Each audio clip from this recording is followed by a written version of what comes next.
Deputy President William Ruto has today made his maiden address in the wake of the COVID-19 global pandemic with a call to Kenyans to strictly follow government directives to contain the spread of coronavirus.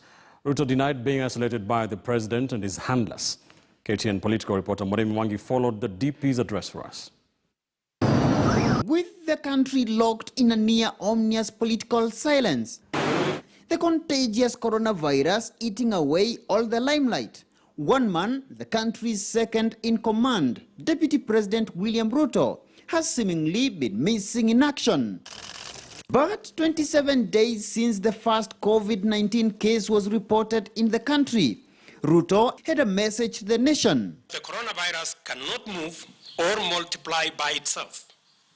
It desperately needs our bodies for mobility, for transport from one victim to another, and from one locality to another. Curtailing our movements will completely immobilize this enemy. Yet beneath that noble message are questions on Ruto's whereabouts for the past 4 weeks, during which the government machinery has been struggling with the coronavirus pandemic under the captainmanship of President Uhuru Kenyatta through Health Cabinet Secretary Mutahi Kagwe, backed by such counterparts as Interior's Fred Matiang'i and Treasury's Ukur Yatani. For instance, on the 13th of March, Ruto was absent from a meeting of the powerful National Security Council, during which the head of state sanctioned closure of all learning institutions in the wake of the COVID-19 pandemic and okayed fresh directives on public transport to contain spread of the virus.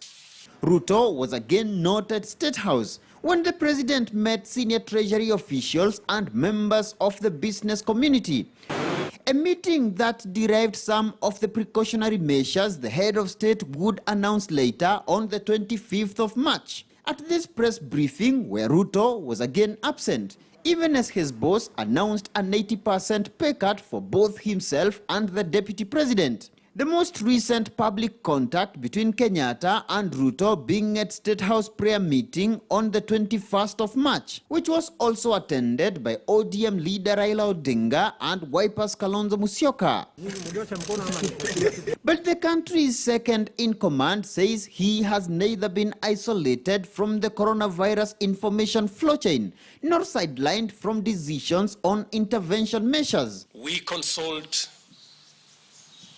regularly, almost daily, with the president and all the other ministers that are carrying out the various tasks. And the country should perhaps brace up for more physical distance between the president and his deputy during the pandemic. The president and his deputy cannot travel in the same equipment at any one time. And in a situation like this, I think the answer to that question may help you understand. Ironically, Kenyatta and Ruto appeared to breach this very security principle in 2014 as they traversed Nairobi City on the roof of a single car celebrating the collapse of the president's crime against humanity charges at The Hague. And with the prevailing crisis necessitating the input of all leaders, the political noise certainly promises to remain mute as President Kenyatta takes charge of the COVID-19 intervention measures. Moremi Mwangi, KTN News in Nairobi.